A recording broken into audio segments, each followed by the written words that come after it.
Hello everyone, and Merry Christmas. I'm Sister Amelia Castelletti, and one thing I'd like to share with you is that many of us sisters, including myself as a celebrated alto, have been members of the Geauga Hunger Task Force Messiah Choir.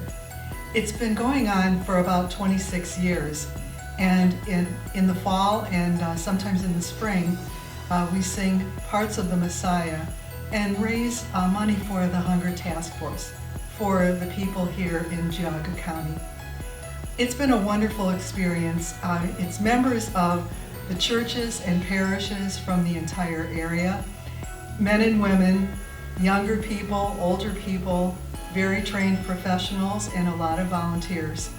And the money that we've raised has really helped the poor and people who are hungry and food dependent in our county. And so I think that's been a wonderful part of Advent, preparing for Christmas all of these past years. I'm sorry we're not able to do it this year because of the COVID virus, but hopefully we'll be able to get back to doing it and bring joy and help to the people of the county. Thank you. Hello, I'm Sister Margaret Ann Polta. I'm 91 years old, and I live here at the Notre Dame Center. In remembering Christmases, the memory that always comes to me is our family Christmases. My dad had 7 brothers and sisters, and they would all come to our place. My grandmother and the brothers and sisters and their families would come to our place for Christmas Eve. And one of my uncles, who was away at college, would be home, but he played Santa Claus. And our house was not very big, so we were wall-to-wall people, but that was the exciting part. I mean, we didn't have enough chairs for everybody to sit down, but just being together.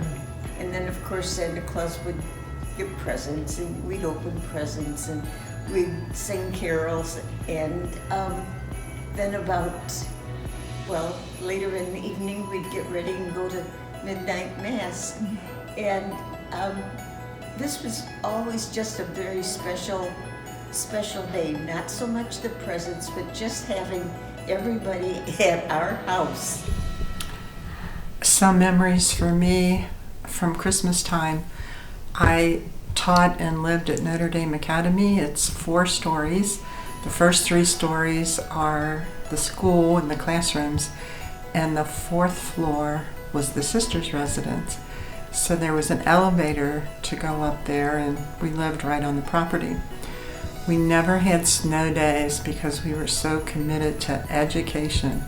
And I overheard the girls one day talking about, those sisters, we never have snow days. The only way we'll have a snow day is if it snows on the elevator.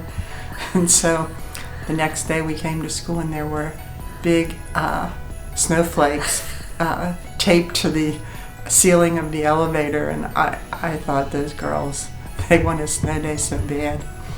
I also remember being at my aunt's house on Christmas Eve, and she and I were up late, and she had 6 kids. I was older than any of them and helped her, and there were all these presents under the tree, so she and I unwrapped everyone very carefully so we knew what everyone was getting, and then taped them all back up.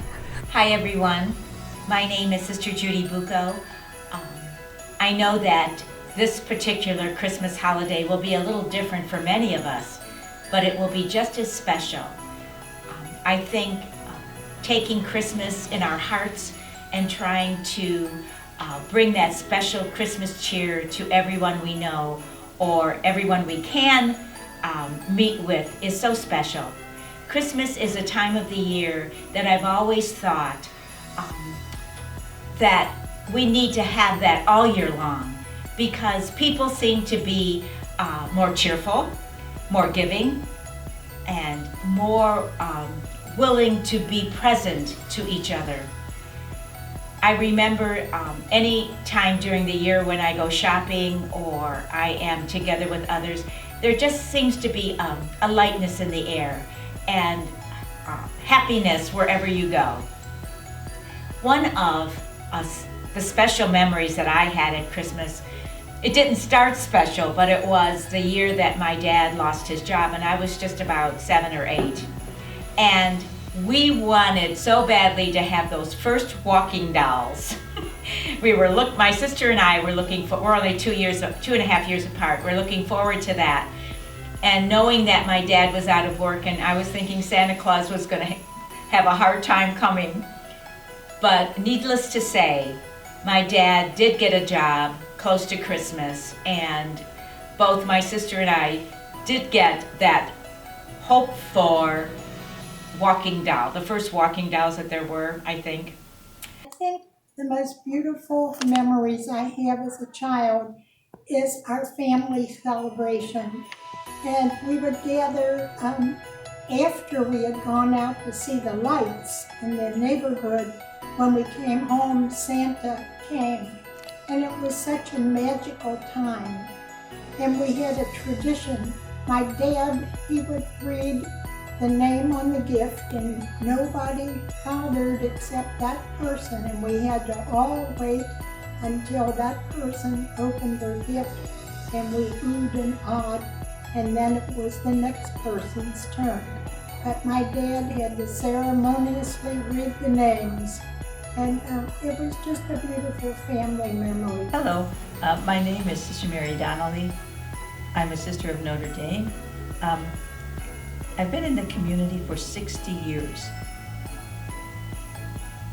One of my favorite Christmas memories happens between our home and my grandparents' home. We lived in Avon Lake with my mother's parents, Grandma and Grandpa Hassel, and then my dad came from Elyria, so Grandma and Grandpa Reeser were in Elyria. On Christmas Eve, we would go up to Grandma and Grandpa Reeser's house and join with all the other aunts and uncles and cousins. And Dad was from a big family, so there were lots of people there. After we chatted a while, got friends with our cousins again, Grandpa would go over to the piano and he would start playing Christmas carols. And we'd all join around the piano in the living room and we would start singing Christmas carols. I don't remember how long it was, but it was always a fun thing to do. And then pretty soon Santa Claus would come and he would bring a gift for each one of us, and all of us would get a gift and we would open them, again, spend a little bit of time with them. We would go back home, go to midnight mass, and then we would go to bed. And nothing was fixed for Christmas in the dining room at that time. So we would go to bed. When we would come down in the morning, we would look over the banister and the tree would be all decorated. The balls, the lights, the tinsel on it, the gifts all around the tree. And there was a pile there for each one of us. And you would see the crib on the buffet, and it was just a beautiful decorated thing. In later years, I wondered how my mom and dad did it, because they were coming from Grandpa's house to midnight mass to they needed to do all the decorating, and then we were getting up bright and early in the morning. But that was one of our favorite meetings, was being together with extended family and then with our own family, right, with Grandma and Grandpa Hassel.